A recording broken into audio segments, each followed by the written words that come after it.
Hello, everybody, and welcome to episode 11 of Politics with me, Alex Yankowski, and TJ Dune.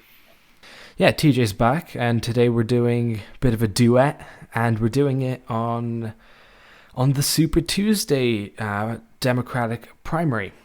It was a very, very interesting night with Joe Biden coming out on top.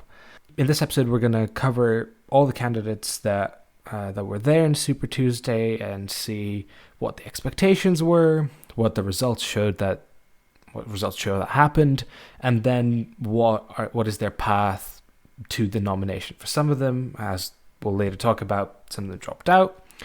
But for now, the results stand like this. So I'm going to go through just basically every state that voted, and I'll tell you basically who won. So Joe Biden won Arkansas, Maine, Massachusetts, Minnesota, North Carolina, Oklahoma, Tennessee, Texas, and Virginia, whilst Bernie Sanders won Colorado, Utah, Vermont, and most likely will win California, but those results haven't fully come in yet. So Joe Biden, the big winner from Super Tuesday, comes out with now a total of 610 delegates as of recording.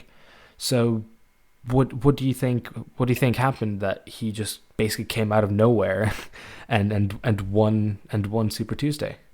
I think South Carolina was the big predictor of how Super Tuesday was going to go, especially for Biden, considering that he just pulled an upset in South Carolina. I feel like that gave the drive for the Democratic Party to look at him as maybe someone who could be electable in this election. And they finally saw him taking the lead somewhere, and especially in a state that is known for its conservatism. So it's just one big push, I suppose. Yeah, for Biden, it was very much the African American vote that came out for him. They came out for him in South Carolina, and they came out for him across the board. He did very, very well with the African American communities around all of the United States. He got 47% of the African American vote compared to Bernie Sanders' 17%, and he was able to push turnout.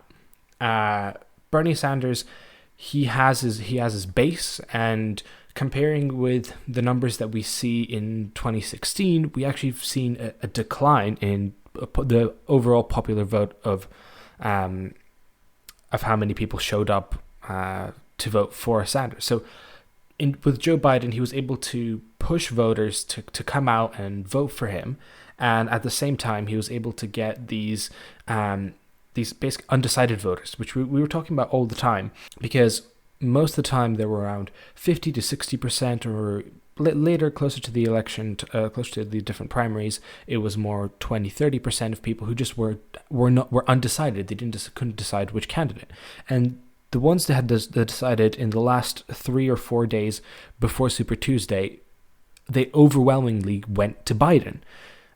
He was able to build on that momentum. He said he was going to win South Carolina, and he won South Carolina with a massive margin. And this translated to all the other states in the South, and he was able to win big, which was very, very good for him. And I feel like personally, he's now the front runner because of his plurality of delegates that he has, and at the same time, he has the support, and his support is growing. Unlike his basically main competitor, Bernie Sanders, who has his own issues. I would argue that Biden, the only way he's able to pull off this upset is the fact that he's the most moderate voice in the room at this time, with Sanders being the only one that he really has to go up against in this campaign now. And considering that, I think a lot of people are moving towards the more moderate ideals, considering the fact that we've been in some pretty polar opposites circumstances the last 16 years. Well, yeah, I agree. But to be fair, for Joe Biden, he was able to get he got more than expected. The expectation was Bernie Sanders is going to win Super Tuesday, but it's by how many delegates? He's going to get 100 more delegates than Biden. He's going to get 200, maybe 300 more delegates than Biden, an amount of votes that nobody can supersede. That just didn't happen. That was the narrative before, but what happened was Biden pulled it out. He just won. This comes after Nevada, New Hampshire, and Iowa, where Bernie did really, really well. And in some ways, he won every single state up until South Carolina. And people got a bit scared of this Democratic Socialist. You had a lot of the big media corporations putting out stories about how scary it would be as Sanders' nominee, how Sanders couldn't win against Trump. And the thing is, like, the whole narrative around Sanders has been changing. It's like, yes, he's winning the votes, but we're still unsure about it. And as his campaign said, that he would do really, really well when there's a lot of candidates. When there's a lot of candidates, Sanders does well because he has his base who always come out. But when there's only, well, in this case, 5, two of which you could say, or even Bloomberg as well, that just basically don't particularly matter. He could only turn out his base. He couldn't get votes from other candidates, such as the ones that dropped out before, like Pete Buttigieg or Amy Klobuchar. Yes, they endorsed Biden, but still, that does not stop those voters from coming to Sanders. So he was unable to build that coalition. Yes, he did very, very well with the Latino population, especially in California. That's why he's most likely going to win it. But there was that narrative coming in beforehand of he's going to win anyway. And that was the expectation. And then just Biden was able to push through. So, on to Sanders. How do you think he's going to fare in this election? Like, he has a lot of work to do. He needs to win like he's doing right now. So he canceled his trip to Mississippi and is currently going to rally in Michigan. He needs to win Michigan because that is around, I believe that's 125 delegates that are up for grabs in Michigan that he needs. He needs to win Michigan, and he needs to win a lot of the states that are coming out. But the issue for Bernie is that he was unable to get that African American vote that pushed Biden to a massive win in South Carolina and a massive win throughout Super Tuesday, and the African American vote that he was unable to get in 2016 up against Hillary Clinton. So he has his path, and he needs to make sure that he tries and gets those voters, but at the same time, he needs to maintain this kind of like big front runner status. He needs to like pretend that he's like the front runner and act like it. If he wants to be it, he has to act like it, because the thing is, he needs to bring in more people to the cause. And in his speech post Super Tuesday, all he did was attack Biden. Biden got more votes. If you're going to change people's minds about Biden, a negative message isn't one that particularly works well. Yes, you can attack him on his record, but the thing is, Sanders has done that every single debate, and Biden still won. So, personally, I think he needs to change something up and see what he can do to get that African American vote, and try to maybe get a few voters off of Biden. And now that Elizabeth Warren has dropped out of the race and Mike Bloomberg's dropped out of the race, there are more voters that are there to be to be picked at, to be chosen to get into your coalition, to get that nomination. And so Bernie has a lot of work in front of him. Well, interestingly enough, I also heard a story on NPR about Bernie's performance in South Carolina, and it was about how some conservative groups were actually going out, registering as Democrats, and voting in the primaries to get Bernie to have the most delegates in order for him to be the one that faces off against Trump. because they want to put it as a socialist versus capitalist spin on this election. Yeah, okay, the thing is, like, I'm sure there are going to be always people, especially in open primaries where you can be either an independent or a Republican to vote in a Democratic primary. There are going to be people who do that. There are going to be Republicans going to be like, I'm going to vote for the worst candidate and let's hope. Sometimes there might be bigger groups, there might be organization. But the thing is, you kind of see the same thing with what Russia's doing, like with the story that came out that Russia is supporting. That Russia is supporting both Trump and Sanders. They're supporting Sanders to split up the Democratic Party, to cause them to break apart and fracture, so that whichever candidate wins, there's still going to be that rift that will help Trump win. Yes, that is a play that has some people questioning Sanders as a nominee, but I believe like both Biden and Sanders would I personally think they could beat Trump. If you look at the polling, the head-to-head between Biden and Trump and Sanders and Trump, in both cases, they have at least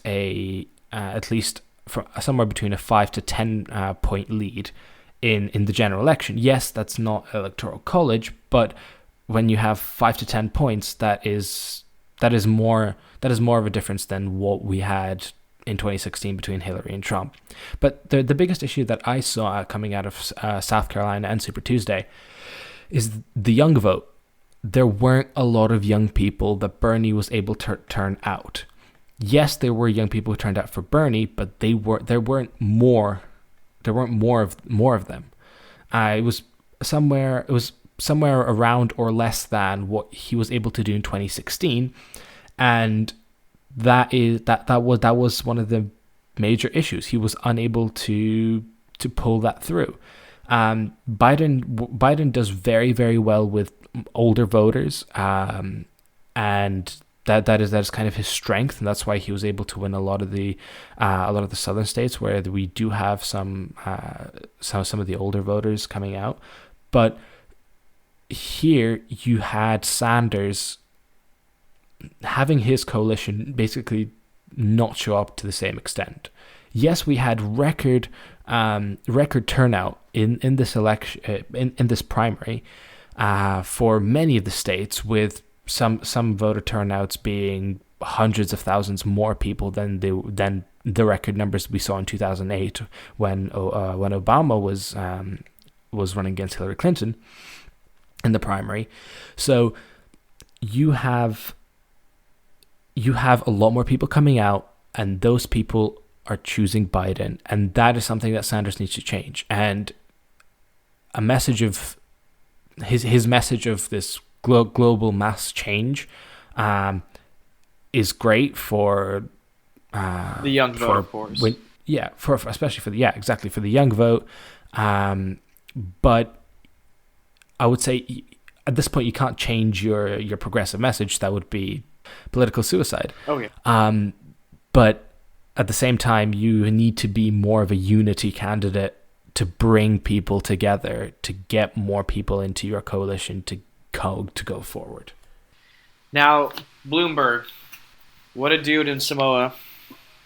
Yeah, Michael Bloomberg winning American Samoa. The 4 delegates that he got from American Samoa really played on his nerves and made him drop out of the race the next morning. Well, he's doing better than Tulsi. It's not that difficult to do better than Tulsi. I think Pete Buttigieg got more votes in California than Tulsi did altogether, and Pete Buttigieg was literally dropped out before Super Tuesday. And Warren, she couldn't even pull off an upset in her own state. Thing is, yeah, exactly. It wasn't an upset that she was expecting. She was expecting to win that state, and she came in third, which is, it's very bad. And she had no path of going anywhere, and it's good that she dropped out. From her point of view, I'm a bit surprised that she didn't endorse anyone, nor Biden nor Sanders. She will be campaigning for the nominee when it comes to the general anyway, because the Democratic Party has to get behind the nominee to win, and I'm sure she'll do that because she's very good at what she does. But at the same time, for Warren, she was playing on Super Tuesday. She got a few delegates, but didn't win a single state. Wasn't able to bring a coalition of any sorts together, and as much as she was an absolutely amazing debater, she had a great platform. The issue with Warren is because everyone is so scared of Donald Trump, anything wrong with you, be it being from a racial minority, be it being a woman, be it being a socialist, all of those are put under much higher scrutiny because we are going up against Trump. What do you think about that? I think that you're right, that everything is coming under a much finer lens. That's why we're seeing stories come up and crop out of the blue with Michael Bloomberg, even though he's out. And we still have people hung up on Warren's claim to have been a Native American until her DNA test. And then we've still got people hung up on Biden and his comments from earlier. And it makes a fine point to actually be aware of what's going on with these candidates. But I feel like the Democratic Party is looking way too hard, considering what the GOP basically did with Trump is look the other way because he was engaging with the base.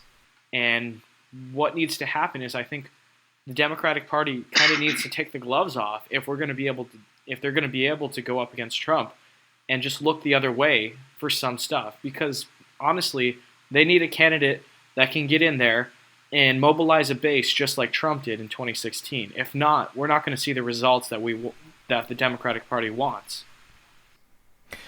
I agree, but at the same time, there's a difference between... Basically, there are two ways of winning an election. Having a broad coalition of many different types of people voting for you, something that Biden's doing. You might not have all the people from a certain demographic, but you're going to have a large amount of people from a large amount of demographics that you can get. Or you can go the Trump and Bernie way, where you go for a strong base.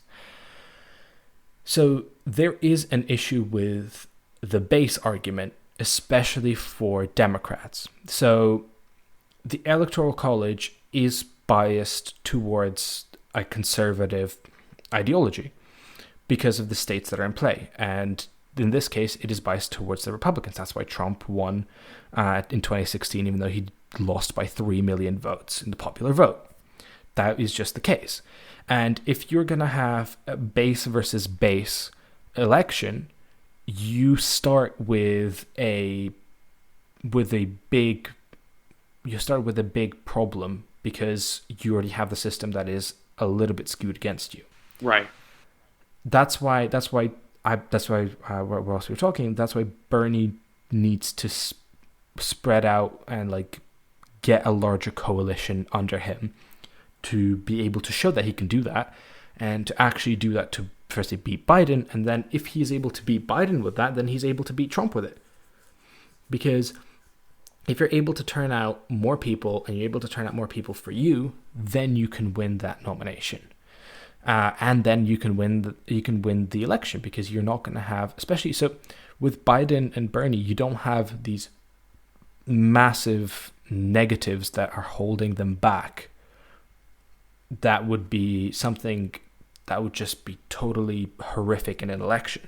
That just wouldn't be the case.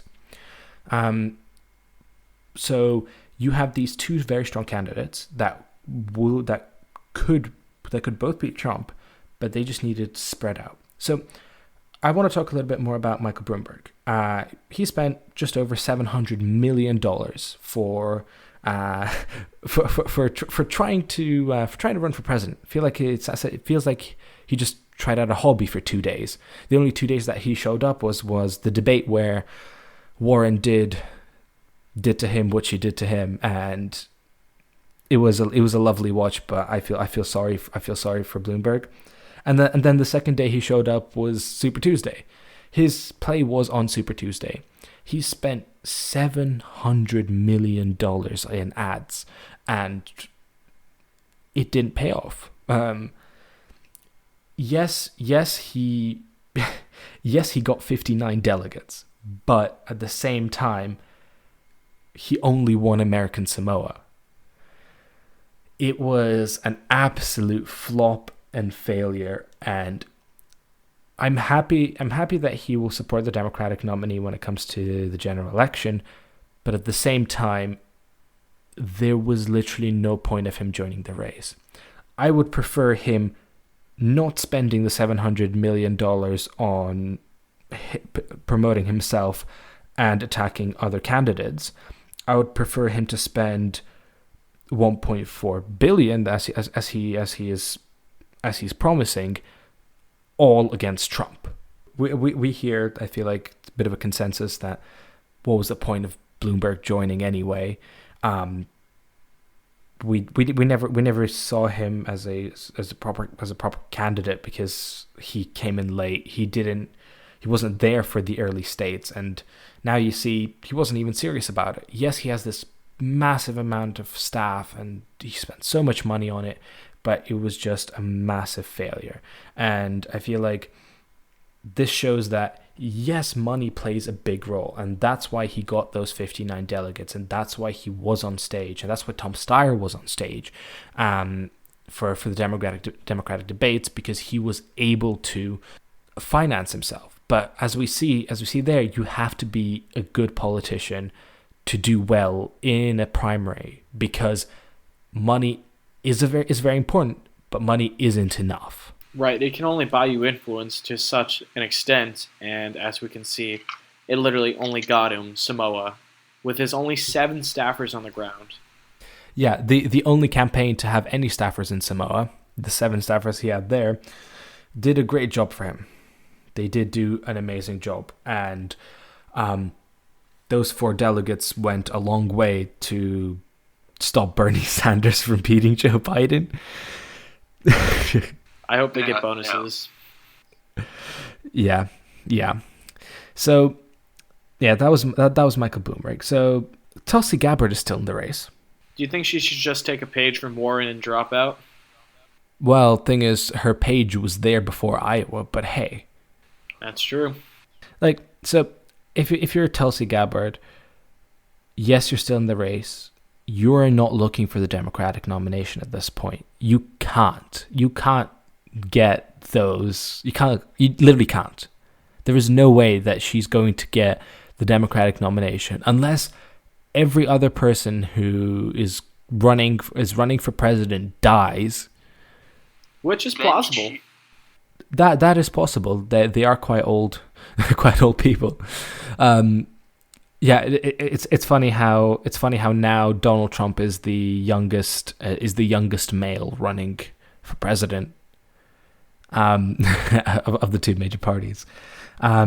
So there was a point during the debate where, yes, she did sort of well. She was a bit of like a spoiler candidate. She went in quite aggressive, especially the time I remember against Pete.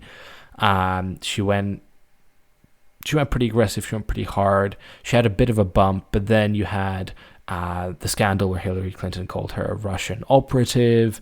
Then you had her going up and just butting heads with Hillary Clinton.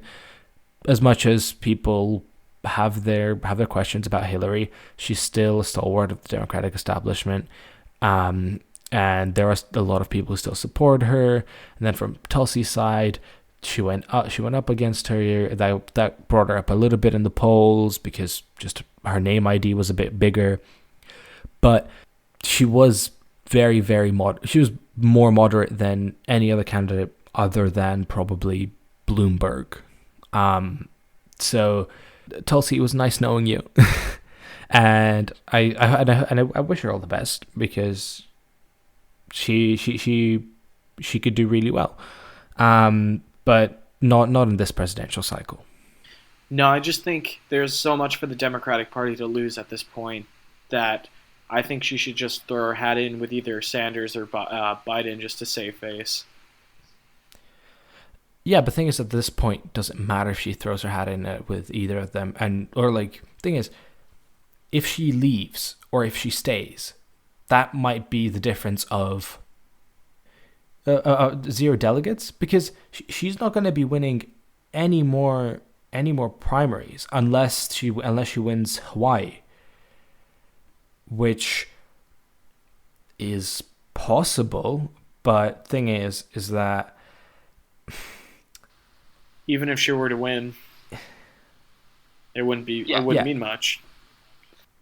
Yeah, so the Hawaii primary is in the beginning of April, and by that point, a lot of the delegates, the big hitter states, have passed. The only large state that would be left, the only two large states that would be left after Hawaii would be New Jersey and New York, with a relatively interesting amount of delegates to give out. So you have no path for her.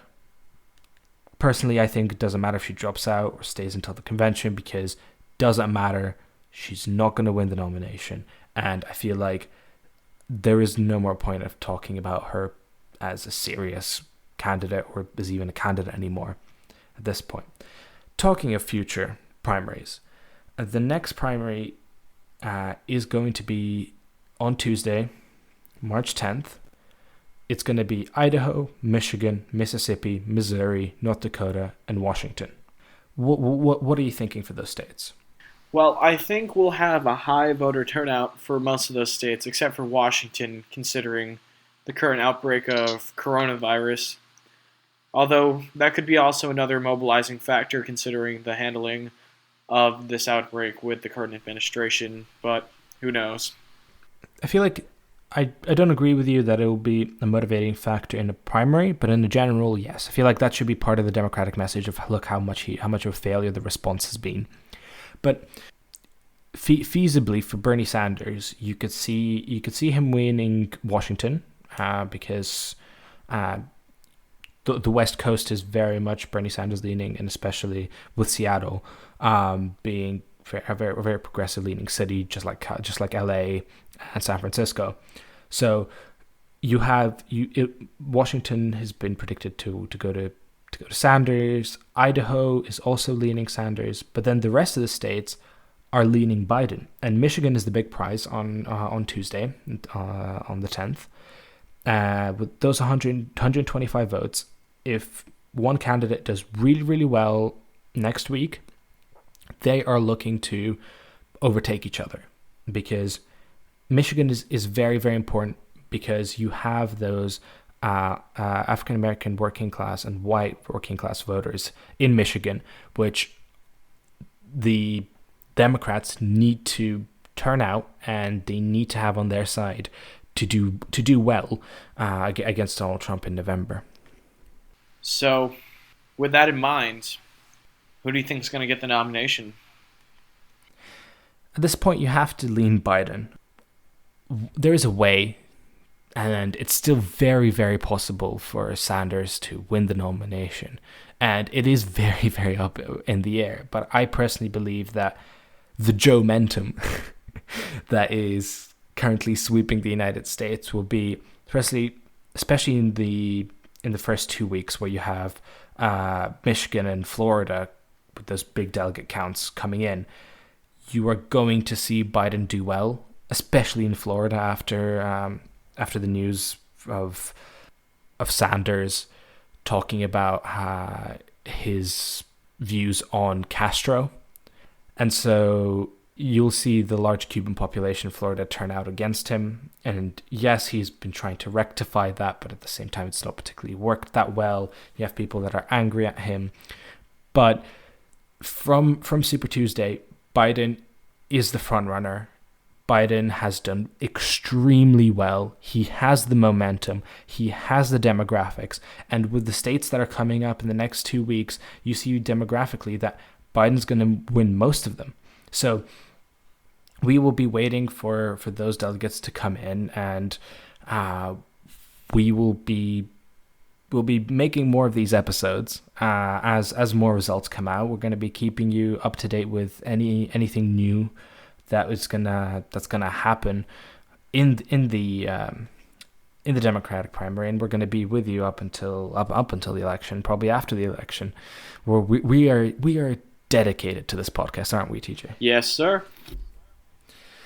So this this week's episode is going to be the last one of the week, but next week we're going to have a very, very interesting episode where we have Bo, as he's my friend who's been on a lot of the previous podcast episodes, and you'll recognize him going and debating against our other friend DJ, and they're going to be debating the two sides of the Democratic Party. One of which being basically, it's going to be a debate between a Biden supporter and more of a Sanders supporter. And those two will go head to head with me and Ryan, who will be moderating this debate. So it's going to be a little bit different to what we usually do here at Politics. And I hope that you guys will enjoy that episode, and I hope we can do a lot more of those in the future. We're going to be working hard to prepare and to do a very good job for you guys. But until then, I hope you guys pay attention to politics and to world news. Make sure you wash your hands and don't get coronavirus, and make sure to touch your face less. I believe those are the actual guidelines from the CDC and WHO. Yeah. So we wish you all the best, and thank you very much for listening to episode 11 of Politics, and wish you all the best. Bye-bye. Bye.